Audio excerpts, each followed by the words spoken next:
استاد شده برادکست. سلام عزیزان، انشاءالله که کلتان خوب باشین، سر حال باشین.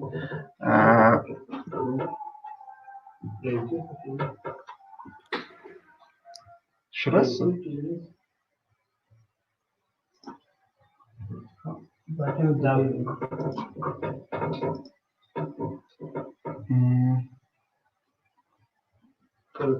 اوکی. سلام عزیزان، انشاءالله که کلتان خوب باشین، سر حال باشین. صدا برای من چی آمده است؟ خراب است. آره صحیح شده؟ صحیح شد فرزاد؟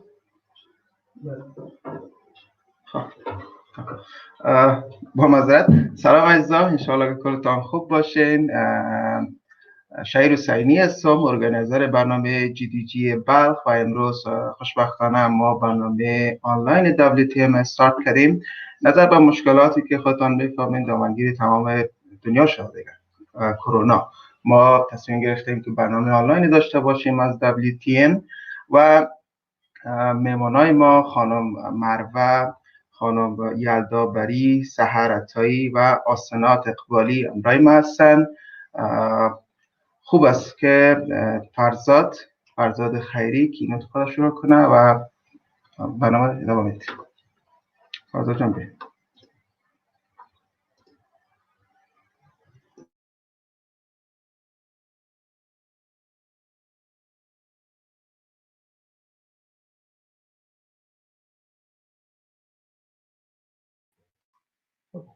معذرت که با یکم آف بود.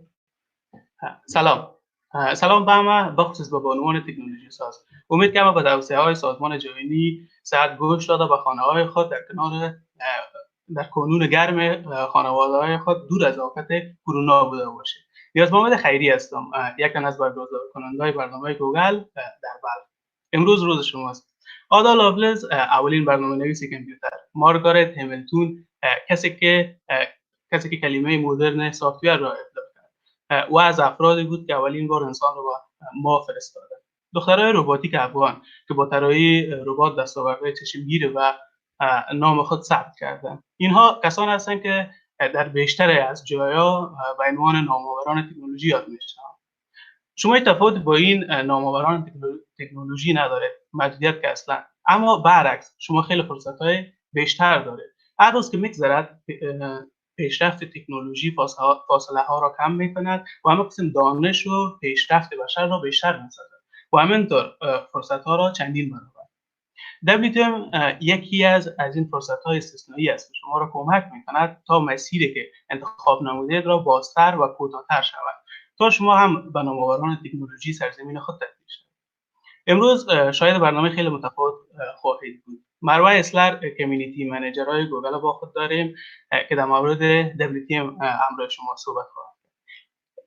خب از اینکه یکی از دغدغه‌های بزرگ هر دانشجویی که کامپیوتر ساینس را انتخاب می‌کند و تصمیم می‌گیرد که به تکنولوژی ساز تبدیل شود، پیدا نمودن شغل مناسب نظر و تخصصش است. بانو یلدا داریم که شما را از این دغدغه‌ها خلاص خواهد کرد. و همین قسم بانو آسنات اقبالی را با خود داریم که شما را از توانایی‌های پنهانتان آگاه می‌سازد.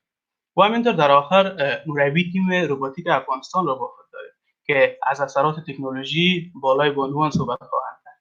خب هر سخنران دقیقاً 15 دقیقه وقت دارند و میهمان شما هستند. خب 10 دقیقه صحبت میکنن و موضوع خود تشریح میکنن. بعد از او 5 دقیقه دیگه شما فرصت دارین که هر سوالی که از ذهنتان میآید پاسخش ازشون بدست بیارید. موفق باشید. حالا با مروه اسلر را دعوت میکنیم و در مورد WTM همراه شما صحبت داشته باشیم. Marwa Eslar, you're like. Okay, thank you. Thanks a lot. I just understood my name. That's why I was just looking at you. Is it my term or not? Yeah. Thanks a lot for inviting me for this awesome opening, WTM Balkh, and with GDG and also DSCs. I'm super happy to be in here. Thank you for having me here.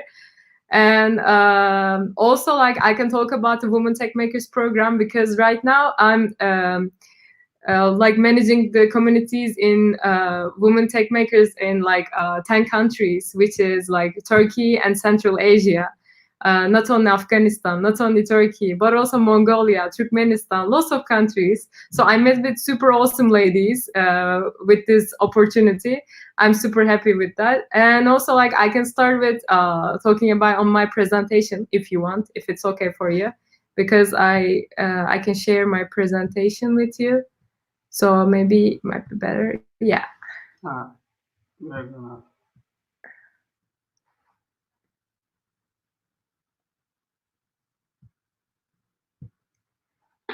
Yeah, thank you.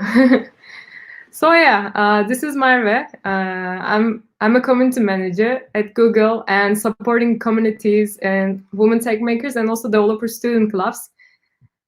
And today I'm super happy to be in here because it's an amazing organization, like with these awesome ladies like Hasenat, Yalda, and Sahar.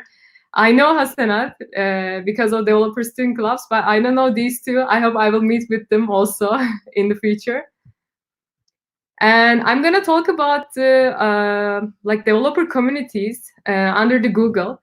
Right now, actually, I'm in Turkey, Istanbul. Maybe you've been here before, or maybe you want to come here. Always welcome. And I'm trying to support like these two communities, actually. We're 3 people in the team for these 10 countries, and we are trying to support these communities in the region.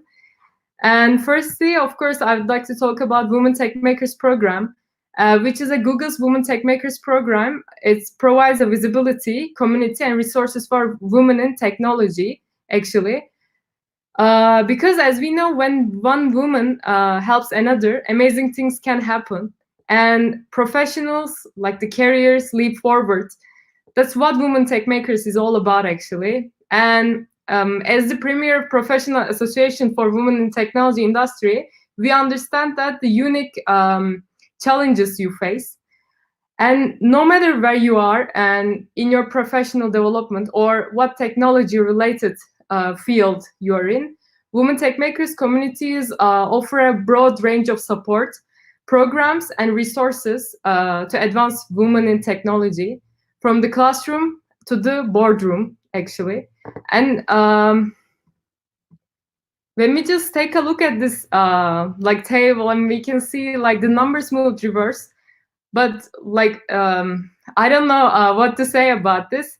But like right now, women hold only like around 20% of available tech jobs, and it's no secret that women are largely underrepresented in fields like science and technology. And women have a lot to offer in the world of technology, and their inclusion greatly enriches the industry. And like if you're curious about, here's why. Because as you know, diversity generates smarter and better results. So like lots of research shows that again and again, that diversity produces smarter and better results. And these like imaginative, creative ideas in the tech industry needs people from many different backgrounds. And the diverse work atmosphere leads to a creative thought, maybe increased innovation, and better problem solving, and which is good for everyone, actually. And like diversity is like really important right now. That's why we're running this program. And also for the visibility and community and the resources part, when we just take a look at the visibility part, why we are saying this, why women should be visible in these communities. Because showcasing the work of women leaders in the tech industry by providing a platform to celebrate their talents and produce more female role models, which is super important for our future. And also for the community part, curating and creating a supportive community in which women can connect around the world, become inspired by one another, and encourage each other to continuously strive to realize their passion. And for the resources part, I can say providing women with opportunities to develop technical skill sets, aid in career development and personal growth. This is what we are aiming for. And also, when you just take a look at the first computer programmer, it's not a guy, it's a woman, as you can see, Ada Lovelace. You should take a look at this woman, because like, she did great jobs in the past, and right now still we are using her algorithms, and also what like she did before. So just take a look at this woman. And also why we're celebrating this, why we're having IWD event right now, IWD Balkh event, because it's International Women's Day. Normally it's marked on March 8th for every year and in different regions. And also the focus of celebrations ranges from general aspect and appreciation toward women to celebration of women's economic, political, and social achievements. As you can see, it's not only women in tech, but also we should support women in like different aspects. Right now, of course, we are under the WomenTechMakers communities. That's why we're talking about women should be represented maybe highly in tech sector, because they're underrepresented in this sector right now. And Afghanistan doing great job right now. As you know, maybe you know the events, what is happening in Afghanistan. Firstly, like the first International Women's Day of the year happened with the help of WomenTechMakers Kabul and also GDG Kabul. They did a really great event, I think like 2 months ago or something like that, because it was a physical event.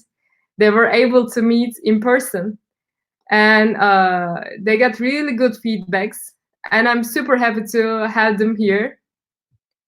And afterwards, it was, I think last week or 2 weeks ago, something like that, Kandahar did WomenTechMakers event, and it was also International Women's Day event, and they spread the word. They did a really good event. It was well organized, and also the topics was really helpful to understand why we are doing this. And it's also important for the future generations. Like, for example, one of the most significant reasons to include women in the tech industry, to encourage and inspire future generations of women to pursue technology-related jobs. So these initiatives should empower women in tech. And the last one, International Women's Day Balkh. Thanks a lot for that. It's a great event. Thanks a lot for organizing. And actually, like in Balkh, I met with a girl who is Hasanat, who is a developer student club lead, and who is really hardworking and like really inspiring girl. She's inspiring me a lot. And I saw her blog post on Medium also. I read it. You should also read this, because it's all about from zero to hero, Afghan girls in technology. It's really like inspiring. You should read this one. And I want to read just some of the parts from her blog post. And you should read the blog post, like full of them, on medium.com. Let's take a look at this, what she wrote. My world became bigger when I was able to everything with one click. Research about my favorite book, listen to the song I like, and write about everything I want. And when I get tired, I can simply turn it off and leave. And it's possible to start again from that point the next day without any hesitation. People around the globe think that my country, Afghanistan, is the bad place for women and men to live, and worse for children. In their opinion, you should be very miserable to be Afghan man, and even more miserable to be Afghan girl. But all of this is an opinion of the distant past, not today. Today is quite different. The girls of my homeland greet their greenlands. They are managers, ministers, mayors, lawyers, writers, and some of them are even made robots, which is really inspiring. You should read this blog post, and I'm super happy to meet with her. I just want to mention that also. Actually, not like so long time ago, like last year and before that year, I was also like Asena. Like I was organizing events in Ankara the capital city of Ankara, the capital city of Turkey. And like I was studying computer science, and I wasn't able to see so many girls in my classes. So I decided to join the WomenTechMakers communities to help students in the computer science and also like software related topics. And it worked well. We organized so many great events. So I'm super happy to be in here right now. Right now, I'm trying to support like 10 different countries and meeting so many WomenTechMakers ambassadors, which is so great for me. And I want to mention that I'm Remarkable workshop also, because it's also included the WomenTechMakers. Like we can say it's a Google initiative, which is empowering women and underrepresented groups to celebrate their achievements in the workplace and beyond. Why we're doing this? What is like our goals about this? Actually, the most important goal is improve the self-promotion, motivation, and skills of women and underrepresented groups. And also like to challenge the social perception around self-promotion. How it looks like, the workshop. Actually, it's like a 90 minutes workshop run by facilitators trained by Google, and it's totally free. You can all like be a trainer and trained by Google. It's perfectly fine. I'll let you know in the next slide. And the workshop will highlight to participants the importance of self-promotion in their careers and provide them with the tools to practice this skill. And you can join via this link. Just take a look at it. It's a 2 hours online training. It's a train the trainer session, which is provided by Google. And you can run this workshop and scale with your group and or company or your friends. It's perfectly fine. And just take a look at this website and learn how it goes. And the impact is really huge right now. As you can see, it's more than 6,000 workshops happen and more than 100 countries. So which means you should also maybe join this impact movement. So maybe you can also notice that how you're remarkable, and you can say I'm remarkable with these people. And these are the not we have only International Women's Day and also I'm Remarkable. We also have Write, Speak and Code.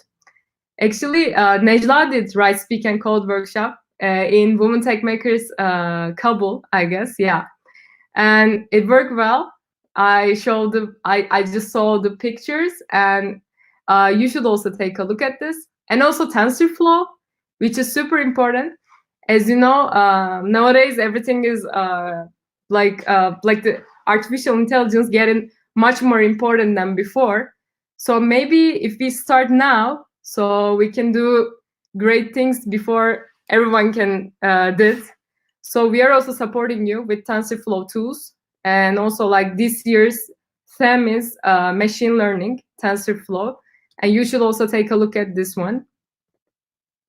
And if you want to learn more about WomenTechMakers communities, what they're doing, how they're empowering women in these careers by providing the access of curated resources like events, as well as the information and tools from Google, you should take a look at this website, and you can be a member of WomenTechMakers, even if you're not in one of the local community. You can just follow the news globally. And here is the like social channels. You should take a look at this, and there are so many like stories and like what is happening in the world, and you can learn. Maybe you can inspire each other with these channels. And thanks a lot for listening to me and inviting me for this organization. And I hope these small acts multiply with millions of people for transforming the world. Thank you.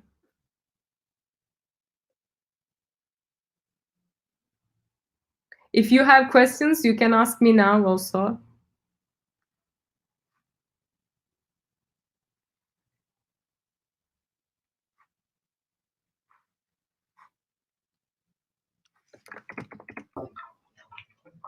Thank you, Asanat. Sorry, Marva. So I'm gonna speak Persian. اگر کسی سوال داره از خانم مروه میتونه سوالای خود به کامنت یوتیوب یا فیسبوک مطرح کنه. اگر سوال نیست که باز ما اسپیکر بعدی را کنیم دعوت کنیم.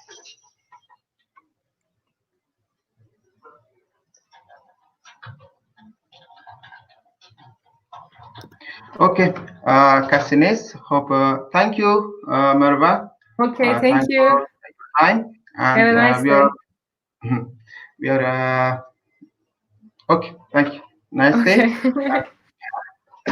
So we are gonna invite Yalda Bari. Okay? Okay, خانم okay. یلدا صدای مرا دارین؟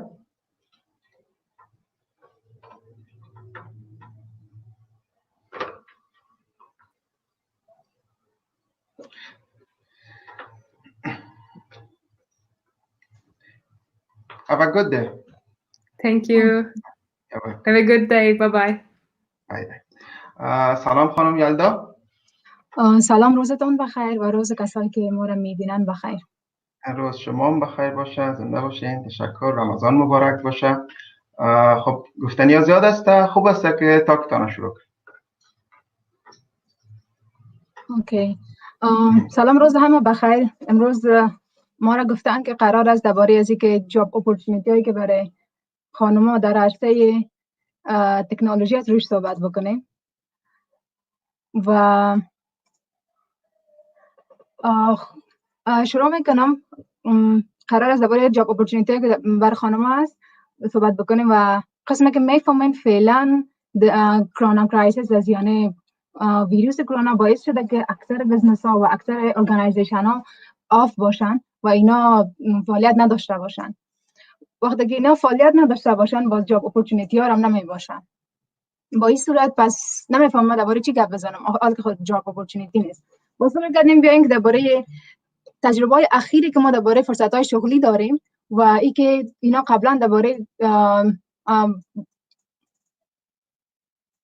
قبلا چطور عمل کردن درباره صحبت میکنیم. خب پیش از اینکه بریم از روی از اینکه فرصت های شغلی چی از میخوایم خودم خلاصه معرفی بکنم، هرچند که در کپشن پستم نشته کرده بودن. یلدا بری هستم، مسئول توانمندسازی اقتصادی خانم‌ها و بخش مهاجرین در جایزید. در پلی از مدیر مسئول بری سرچ پد که یک ارگانایزیشن یا یک کمپانی به خاطر جابجایی شغلی است، یعنی هماهنگ کننده بین کارجویا و کارفرمایان است. در پلی از ماستر ترینر SIOB تجارت دان آغاز و بهبود ببخشین از سازمان جهانی کار و سرتیفاید ترینر پروفیل پس که سلف دیسکاوری ترینینگ است، ترینینگی که شما خودتان هم میشناسید. سرچ پد چی است و ما چی کار میکنیم؟ سرچ پد میخوام یک خلاصه دربارش معلومات بدم. بعد از سر از این که بهترین وظایفی که خانم‌ها میتونن یا دخترها میتونن، بدون دخترها بچه‌ها میتونن در بخش تکنولوژی در اواخر به دست بیارن کدام است و در پلی از او جابجایی شغلی یا جاب پلیسمنت در 5 سال اخیر چطور بود. سرچ پد چی است؟ سرچ پد یک فرانچایزی است یا برش میگن دارنده امتیاز سرچ پد که یک سازمان بین‌المللی است که سال 2005 در امریکا تأسیس شده و مکمل درباره از اینکه چطور ما میتونیم که یک کاندیدا یا کسی که دنبال شغل است ما رو به یک وظیفه مناسبش معرفی بکنیم. یعنی مکمل کارش سر همین است که چطور ما شما میتونین وظیفه پیدا بکنید. در سال 2018 یعنی 2 سال قبل در افغانستان تأسیس شدن.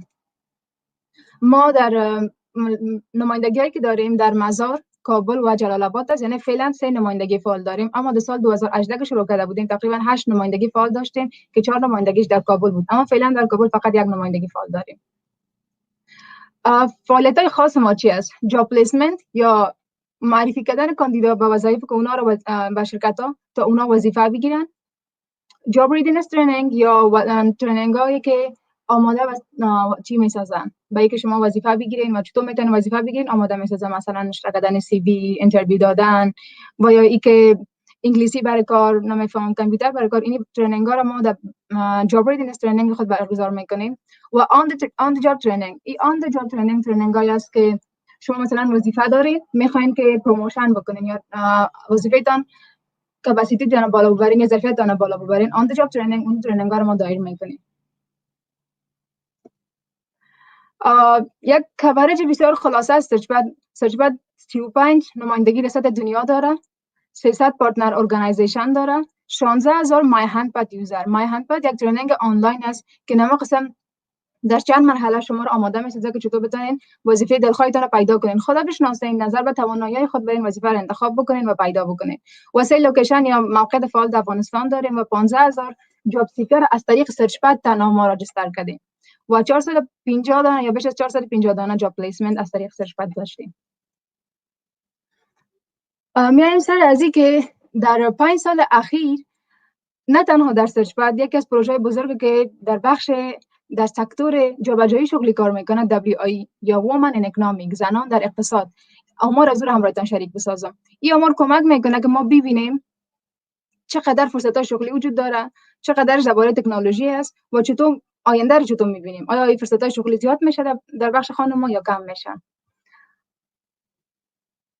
تعداد کسایی که از طریق برنامه WI راجستر کردن که سرچپد هم یکی از ساب کانترکتور یا یک کانترکت همراه WI داشت که همین پروژه رو همراه از ما یک جای پیش می‌بردیم. ما 94043 نفر تنها راجستر هستند در دیتابیس KMP یا دیتابیس WI، کسایی هستند که میخواین وظیفه بگیرن.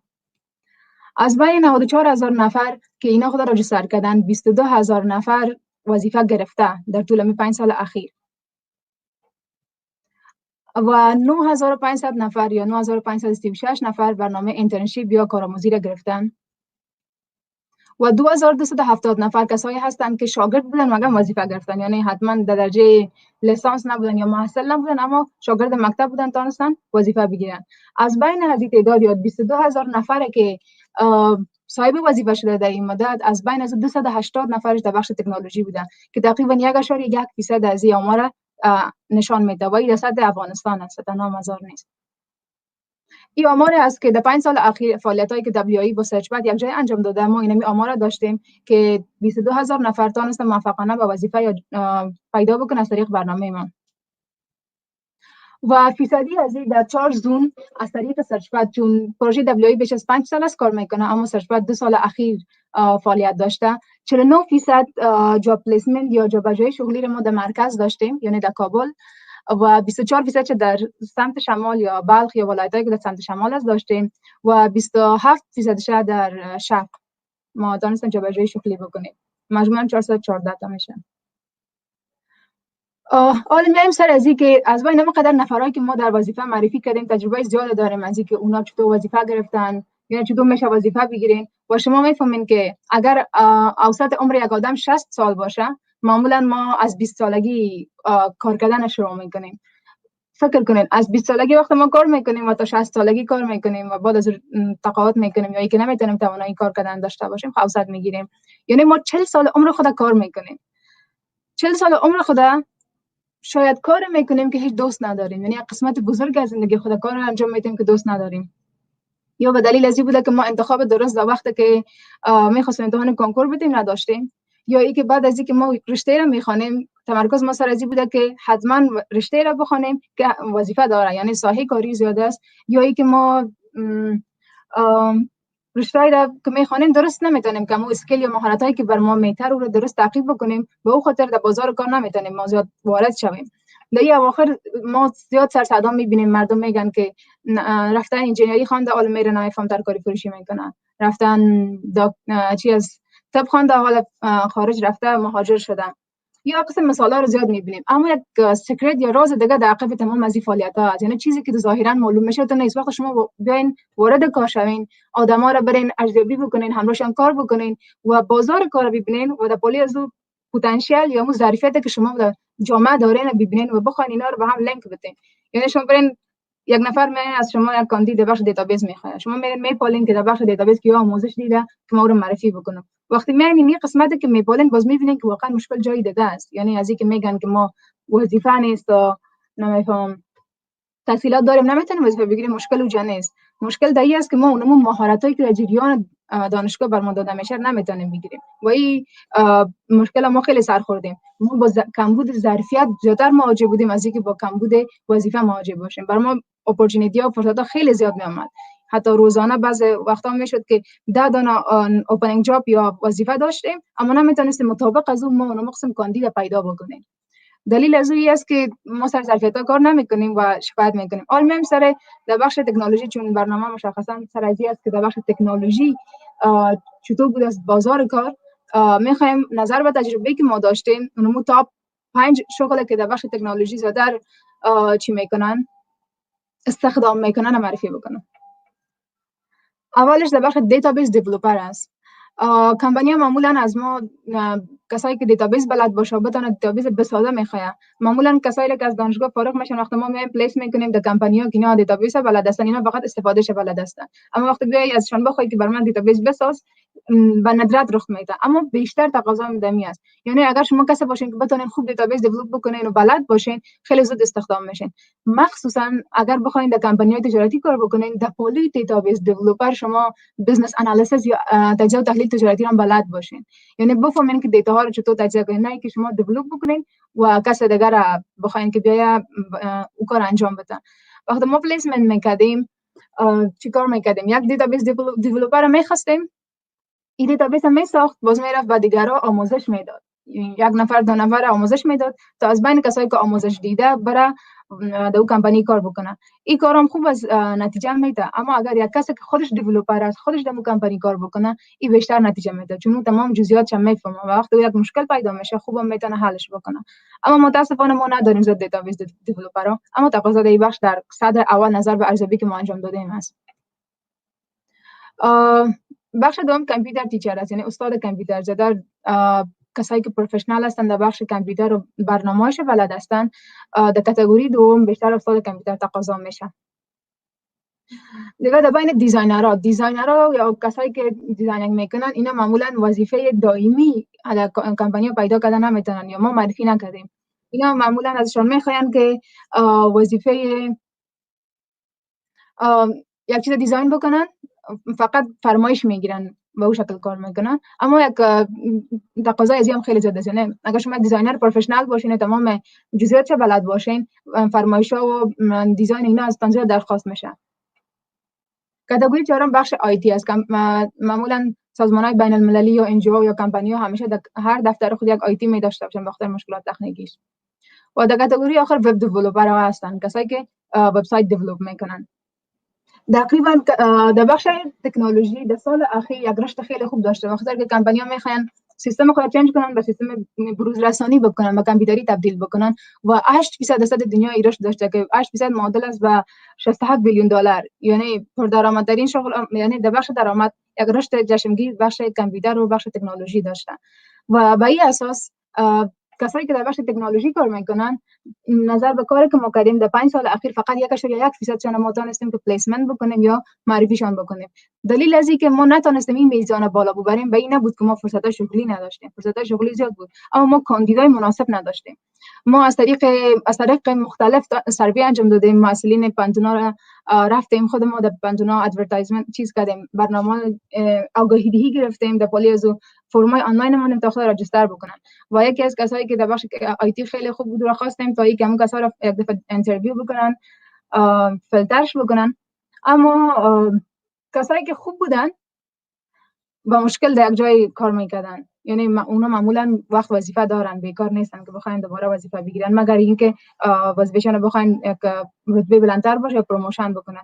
اما کسایی که وظیفه ندارن اسکیلایش معمولا ظرفیت که اونا برنامه‌ای که اونا میخواین در سایه عمل تطبیق کردنش برشون مشکل است. این مشکل بود که ما در بخش تکنولوژی بیشتر مواجه شده بودیم.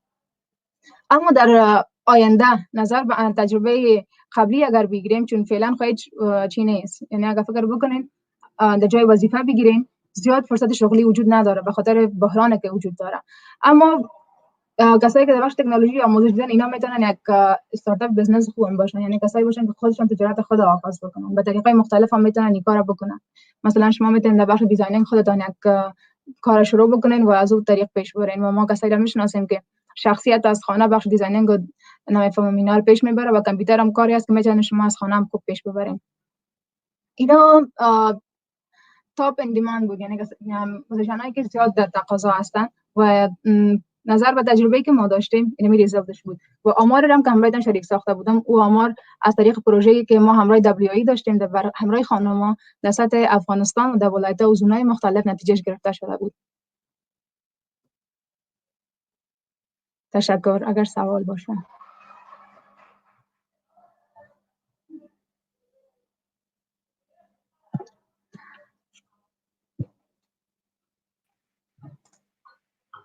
سلام مجدد. خیلی ممنون از بانو یلدا بری که تمام مشغله ذهنی ما را نظر و فرصت‌های کاری در بخش تکنولوژی حل ساختن. خب کسی اگه سوال داشته باشه میتونن در کامنت بنویسن. فکر کنم فوزیه کارگر یک سوال پرسیدن. من اینجا شروعش میکنم، شما میتونن جواب بدید. گفته is there any difference between database developer and data scientist؟ دیگه فکر میکنم شما خوب جواب داده میدونید. چون رشته ما دیتابیس و چین آیتی نیست، اما ما معمولا در ساحه بک‌گراند هماهنگ کننده بودیم. اما فکر میکنم فرق وجود داره. خیلی فرق زیاد وجود داره. یا دیتا ساینتیست اما انالیزیس دیتا را به عهده داشته باشه، اما دیتابیس دیولپر اونو بر از نمود دیتایی که انالیز شده یا تجزیه شده برای سیستم میسازه که تا منظم داخل اون ذخیره شوه و بعد از اون ریپورت ها و آوتپوتاش نظر به اونمو براشان داده شده. فقط میخوام خیلی بزرگ هستن. تشکر. یک تجربه ما را در این بخش شریک بسازم. یکی از کمپانی‌هایی که دیتابیس میساختن از ما درخواست تقریبا 20 یا 30 نفر از کسایی را کردن که اینا در بخش دیتابیس وارد باشن.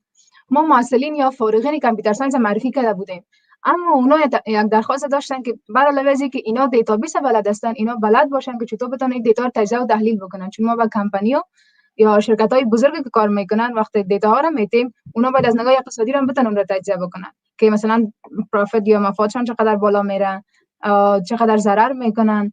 در پلی از او وقتی دیتابیس مشکل مواجه میشه بتونن اون رو حل بکنن. باز ما در اینجا یک مشکل داریم.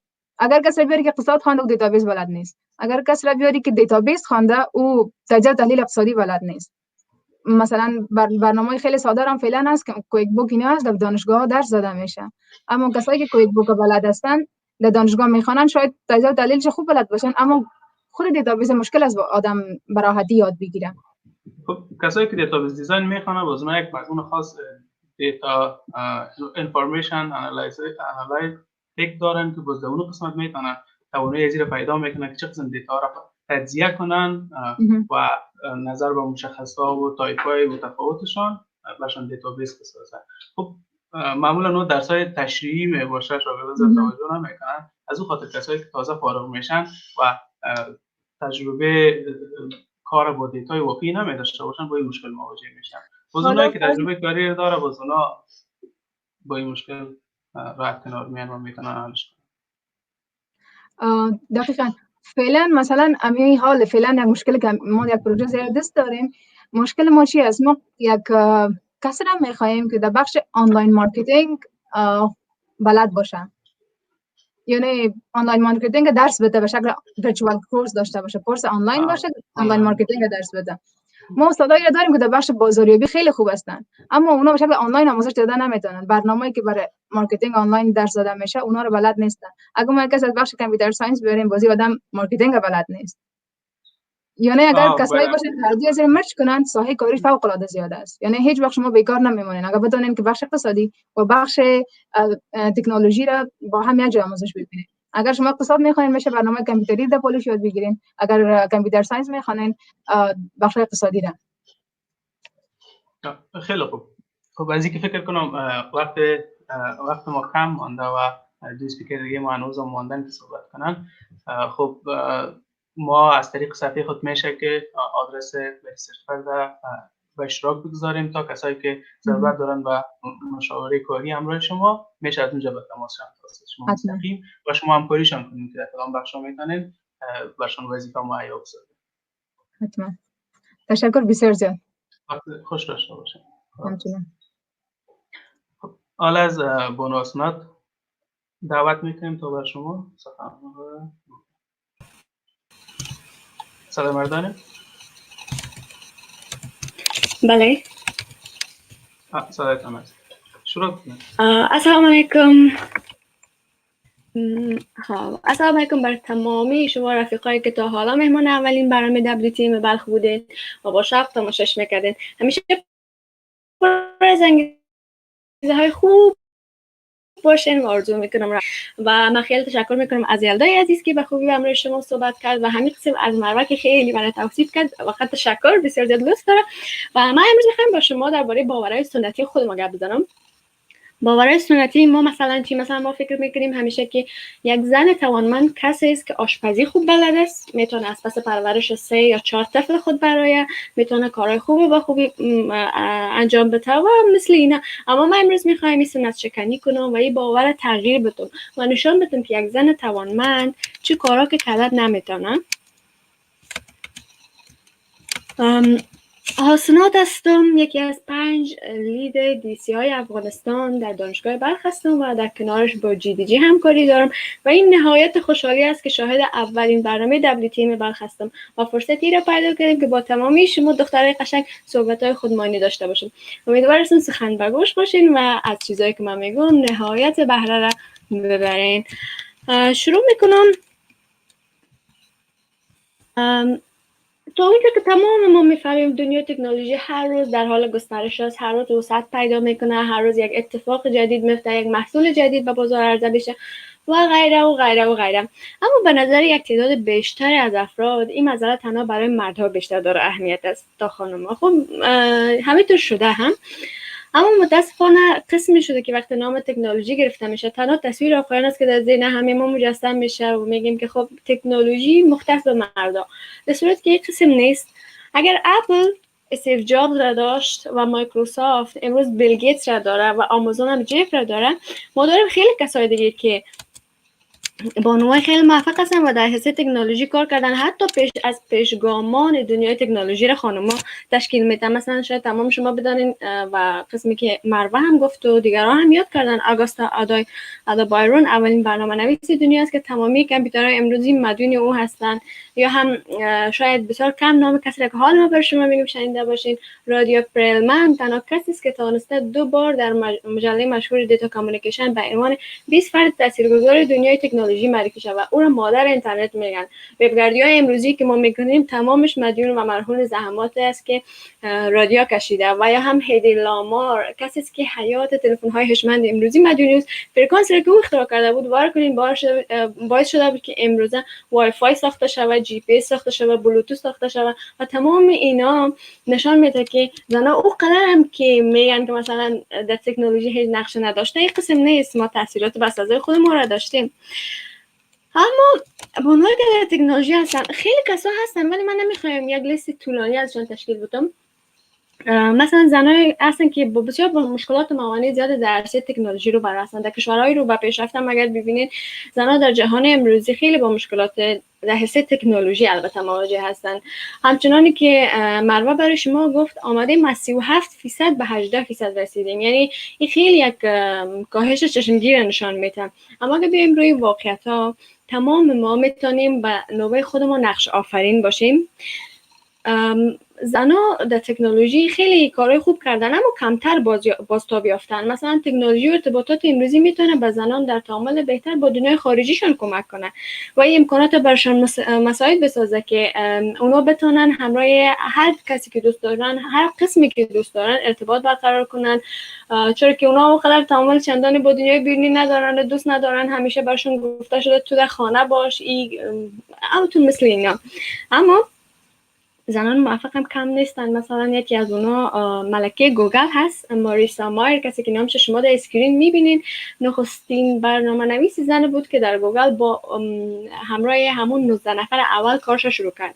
روزی که به ماریسا پیشنهاد شد آمد کارش شروع کرد، 19 نفر دید که تمامشون با هم کار میکردن. از خوشحالی و از هیجان زیاد حیران بود چی کنه. خودش قصه‌اش بخونین، درباره‌اش سرچ کنین، باور کنین قدرتمند شدن جستجوی گوگل کمک‌های زیادی است که او کرده، یعنی نتیجه زحمات او است که امروز کشیده و سابقه فعالیت در شرکت والمارت هم داره و فعلا مدیر عامل شرکت یاهو است.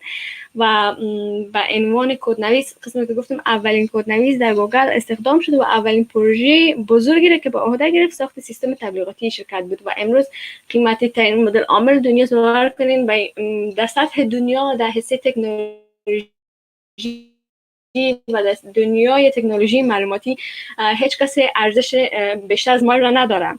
مثلا چای امروزی که گوگل مدیونش است تمامش برمیگرده به زحماتی که ماریسا مایر کشیده. و همین قسم استارلینگ در خود آنبودین را داره. آنبودین کسی است که مؤسس و مدیر عامل استارلینگ است. شاید شما بگین استارلینگ چی هست؟ استارلینگ همون موبایل بانکینگ اپ است که در بریتانیا بیش از 300,000 استفاده کننده داره و هر روز به تعداد استفاده کننده های او در دنیای بانکینگ اضافه شده میره. و کلوتیا هم الینا را داره. آمازون از جیف بزوس هست ولی کلوتیا از الینا هست. الینا کسی است که کلوتیا را ساخته. کلوتیا یک وبسایت است که خرید فروش آنلاین لباس ها و برند های خیلی مشهور در اینجا صورت میگیره و مختص به همه کارها هست و خیلی هم عاید بسیار زیاد داره. یعنی مثلا هر روز در حال افزایش است. یعنی اینا تمامشون فقط چند نمونه از زنای بودن که تونستن که یک تاثیر مثبت در دنیای تکنولوژی داشته باشن. و حتی میتونم براتون بگویم که خیلی هم دنیای تکنولوژی مدیون کارکردهای اونا هست. تکنولوژی یک بخش داغ امروز ما را تشکیل میده.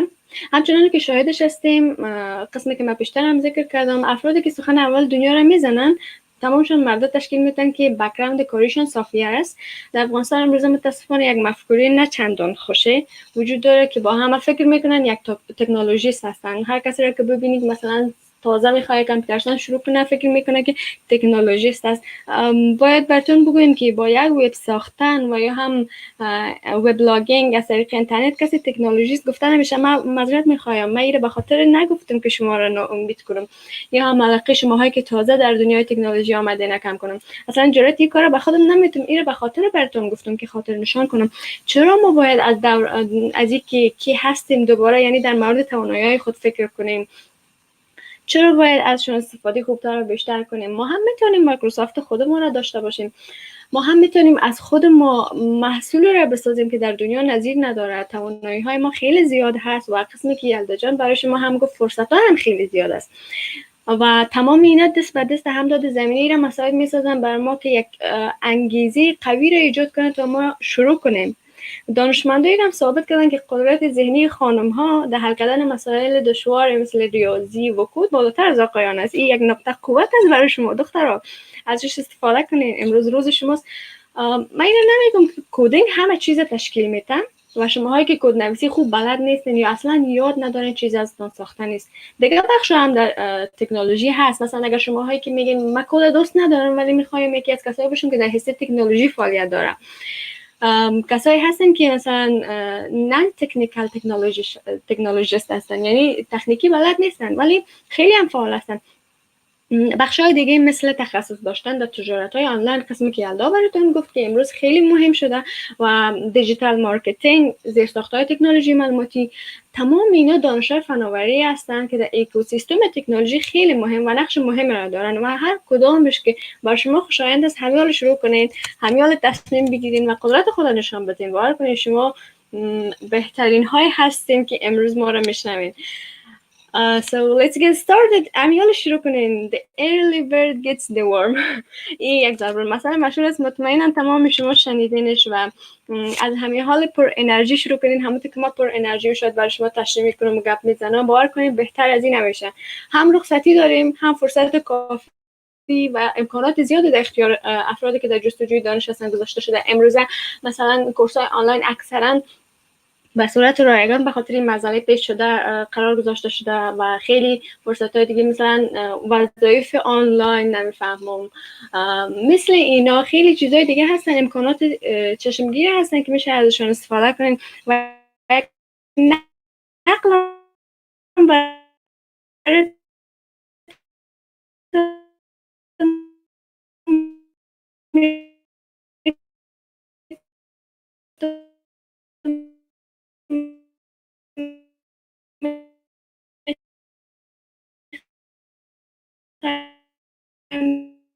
گوییم که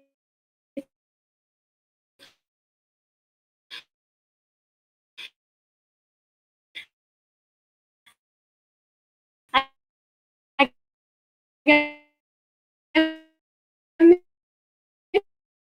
می‌خواین در یک وقت دست بلند در بخش خودتان می داشته باشین و ما برای انگیزه شما حالا امروزی او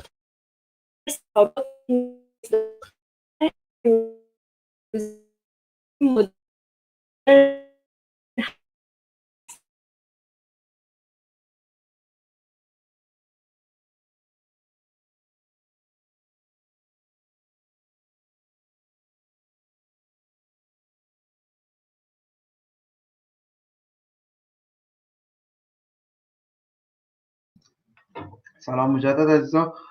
فکر کنم خانم آسونات نتشان کدام مشکل پیدا کرد. خب در غیابشان تشکری میکنیم ازشان که وقتشان بر ما دادن و نگفته نمانه که آسونات یکی از کسایی هست که GDG بلخ از همکارای ما هست که همیشه فعال بوده، همیشه همکاری داشته همراه ما و فعالیتاش خودتان میبینید دیگه. خب بازم تشکر از خانم آسونات اقبالی و همکار خوب ما. حال از خانم سحر عطایی چی میکنم؟ درخواست میکنم که بیاین و تاک خود شروع کنند. خانم سحر عطایی ما را دارید؟ سلام، وقت همگی بخیر. خوشحالم که فعلا به جمع شما عزیزان هستم. امید که طاعت عبادات شما مورد قبول عزت منان قرار گیرد. به ادامه بحث دوستانی که داشتن، ما میخوایم امروز در مورد تاثیر تکنولوژی بر زندگی بانوان افغان صحبت کنم. تشکر خانم سحر عطایی. من دیگه از حضورتون مرخص میشم. خانم سحر عطایی هم شما هستن و شما بیننده شما. تشکر. خب تشکر.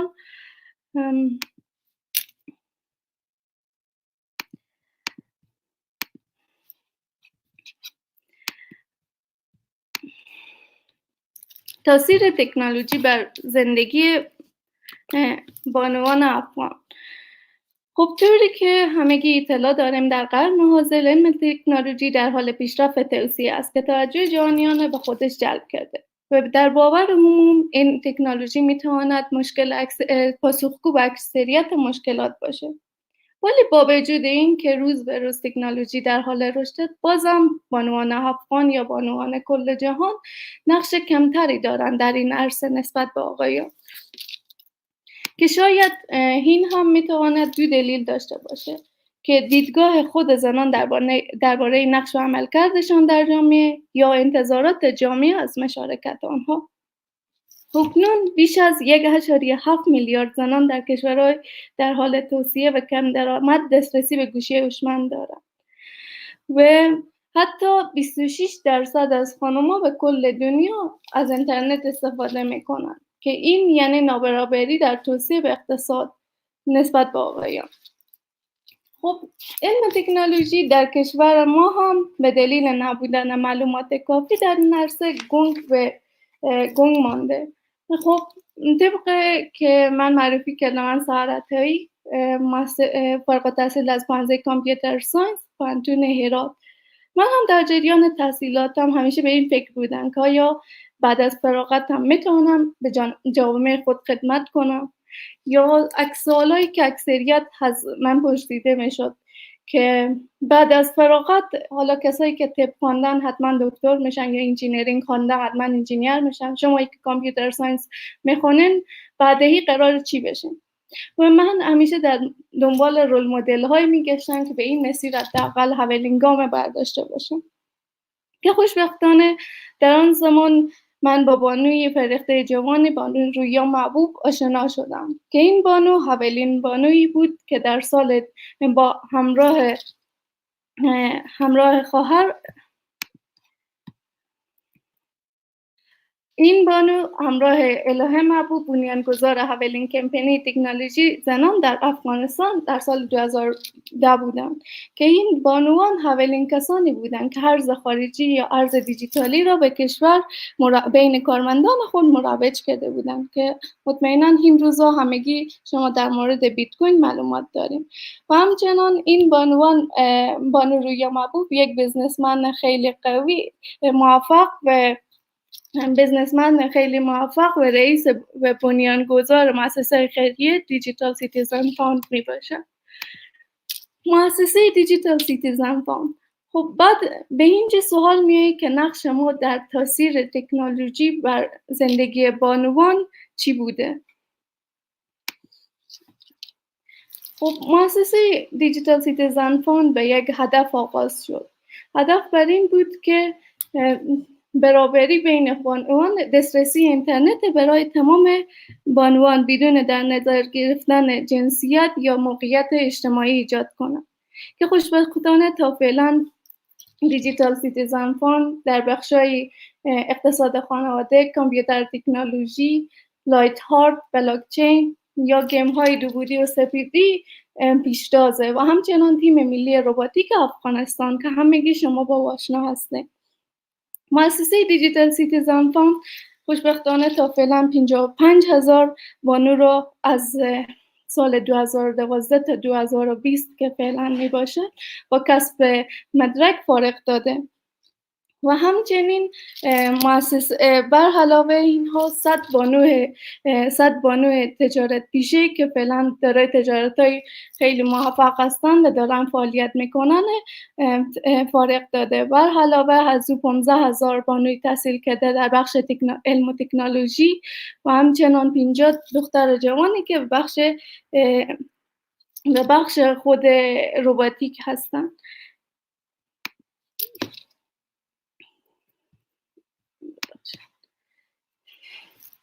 تیم ملی روباتیک افغانستان، مطمئنا همگی شما با این تیم به چهره‌های نوجوانان آشنایی داریم. این تیم در سال 2017 به دلیل نگرفتن ویزا سرخط تمام رسانه‌های بین‌المللی شد که با پادرمیانی بانوی ایوانکا ترامپ به رسانه‌های ملی خوشبختانه توانستن به اولین مسابقه پرس گلوبال در آمریکا اشتراک کنم. با گرفتن مدالای پی در پی این بانوان جوان توانستن انگیزه و جرأت به بین هم‌نوان خود و دختران زیر 18 سال ایجاد کنند که در اوایل این تیم با 7 تن از شاگردان ممتاز مکاتب که بعد از گذراندن چند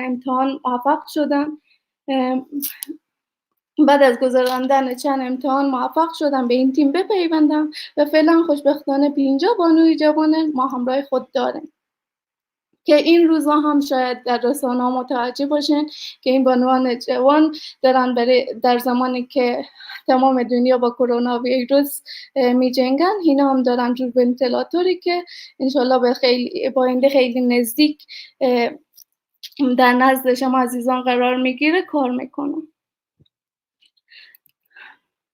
و اینستیتوت رویا پردازان، مؤسسه دیجیتال سیتیزن فاند از اول هدف این بود که برای جوانان یا بانوانی که زیر 18 سال هستن، چون در کشور ما یک کلیشه‌ای هست که بعد از اینکه صنف 12 یا مدرسه رو خلاص کنن همگی متأهل میشن. برای توانمندسازی بانوانی که زیر 18 سال بودن، یعنی بین 12 تا 18 سال، آموزش‌های را توسط 13 سنتر فعال در سطح کشور و 11 سنتر فعال که فعلا داخل هرات داخل مکاتب هست برای خود بانوان جوان برگزار کردن.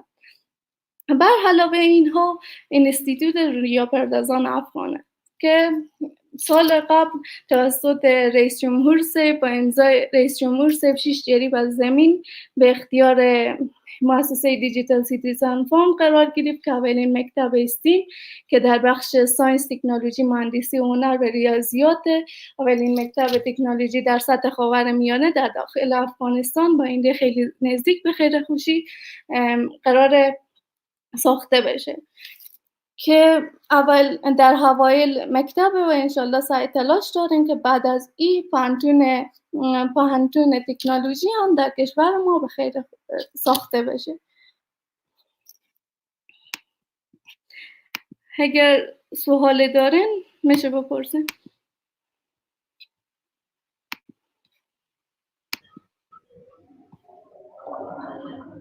خیلی ممنون از بانو سهر. کسی از بیننده اگه سوال داشته باشن در قسمت صحبت‌هاشون آماده هستیم بازم. خیلی خوب.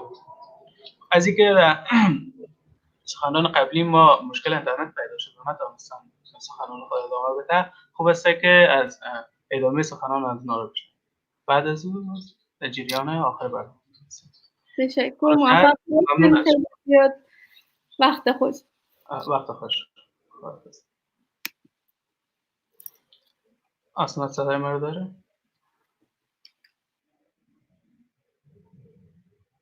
بله. سلام، ببخشید پیشتر خب میفهمین مشکل اینترنت است. من اسکرینم رو دوباره شیر میکنم. دقیقاً ادامه میدم.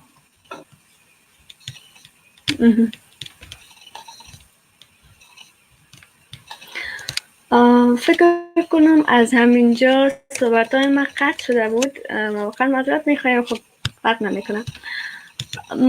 در ادامه گپ‌ها میخواستم بگویم که از همین حال پر انرژی شروع کنین، بار کنین. بهتر از این روزا نمیشه. ما هم رخصتی داریم، هم فرصت کافی در اختیار ما قرار گرفته، امکانات زیاد هم هست. افرادی که میخواستن از رخصتیاشون استفاده خوب بکنن ولی نتونستن، امروز کورس‌های زیاد به خاطر همین معضله پیش شده ویروس به صورت رایگان در اختیار دانشجویان قرار گرفتن. میتونن از این کورس‌ها استفاده کنین. خیلی هم پر هزینه بودن قبلا، یعنی آل فری هستن و همیشه استفاده کنین. و یک نقل دیگه هم گفتم میتونم که اگر خوب میخواین در یک بخش مهارت حاصل کنین، با مدت 1 سال زحمت بکشین. هر کسی که 1 سال در یک بخش به صورت دوامدار کار کنه و هر چیز جدیدی که در او علم و یا همون بخش میایه پیدا کنه، معلومات حاصل کنه، کار کنه، بعد از 1 سال دست بلند در بخش خودش میتونه داشته باشه و یک اکسپرت خیلی خوب شده میتونه. چون نتیجه زحمات هر کسی را که ما اگر امروز موفق شده را ببینیم در بخش تکنولوژی تنانه، در هر بخش دیگه حتما اضافه تر از 6-7 ماه زحمت کشیده و هر چیز حاصل زحمت خود ما هست و همه چیز دست خود ما هست. امروز ما بانوایی هستیم که مدرن هستیم، از کسایی هستیم که در عصر تکنولوژی زندگی میکنیم. دخترایی که خودشان میتونن مستقلانه کار کنن، برای خودشان چیزی بسازن که بعدها خیلی استفاده خوب بتونن. امروزه برای خودشان لیدرها هستن. همون قسمی که ما در میدیم در آرتیکلی که شیر کرده بودم نشته کرده بودم که امروزه دخترها میتونن منیجر باشن، میتونن لیدر باشن، میتونن تکنولوژی ازش استفاده خوب و مفید بکنن. و همینطور ما امروز تصمیم داریم، تنها امروز نه، هر روز دیگه از امروز در ولایت بلخ میخواییم برای نسل بعدی خود نشان بدیم که کامپیوتر ساینس تنها برای پسران نیست.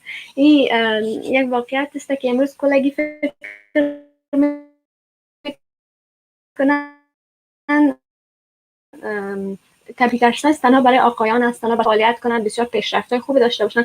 اما ما آمدیم تا تاریخ را رقم بزنیم، خود ما میتونیم امروز خود را بسازیم. پس شروع کنین. ما همراه شما هستیم. از آدرس WTM بلخ هر کمکی که بتونیم انجام بدیم، چرا که نه، دریغ نمی‌کنیم و خوشحال میشیم که همکاری‌های شما را هم داشته باشیم. با انگیزه شروع کنین و من مطمئن هستم که فردایی که شما دارین و فردایی که در انتظار شما هست یک فردای درخشان خواهد بود. قسمی که میگن من اگر ما نشوم تنهایم، تو اگر ما نشوی خیشتنی، چه کسی میخواهد من و تو ما نشویم خانه اش ویران بود. با هم باشیم دنیا را رقم زده میتونیم. و اما اول مشخص کنین که میخواین چی کار بکنین. همون قسمی که گفتم تلاش کنین در همون بخش خودتان کار کنین. بعد از اینکه مشخص کردین هدفتانه که در کدام بخش میخواین کار کنین و میخواین اکسپرت کدام بخش باشین به عنوان یک بانو، بعدا پلان گذاری کنین و کارهای خود شروع کنین.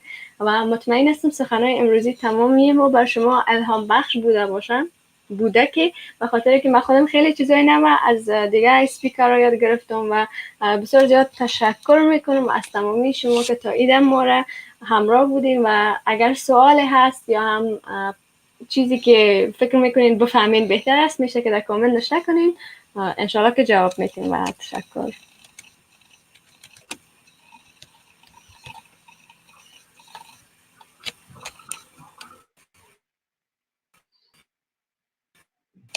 خب خیلی خوب. در دقایق اخیر برنامه رسیدیم.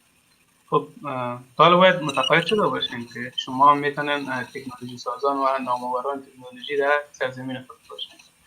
قسمی که دیدین بانوی یادآوری در قسمت تخصص و کار و زمینه‌های شغلی هم برای بانوان هم برای آقایان در بخش‌های تکنولوژی صحبت داشتن و تمام بخش‌هایی که زیادتر وظیفه و ضرورت داشتن رو براتون توضیح دادن. و شما میتونین اونا مسئول ارگانایزیشن هستن که وظیفه‌شان همی است که بین سازمان‌ها ارتباط برقرار میکنن تا کسی که وظیفه ضرورت داره اونجا شامل کار بشه.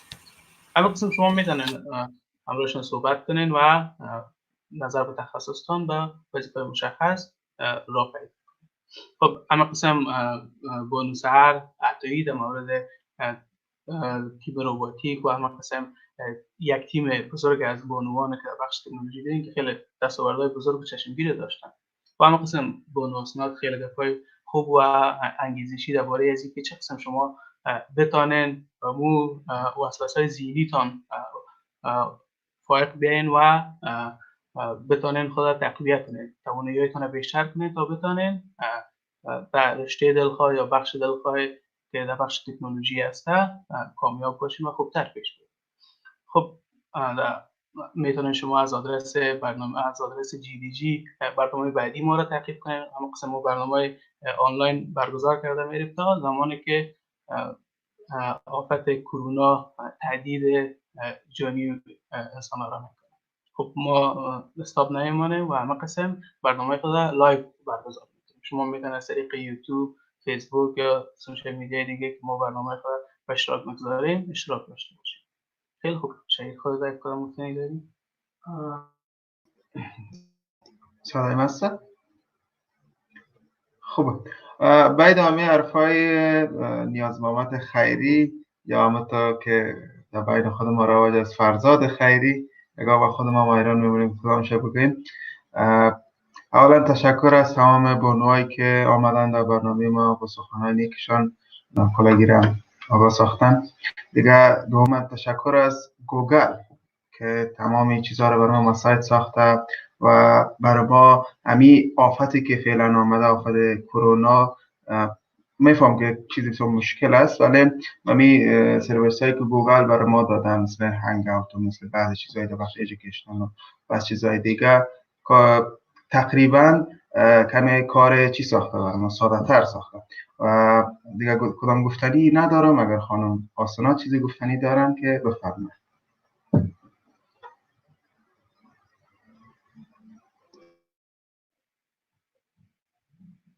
خیلی خوب.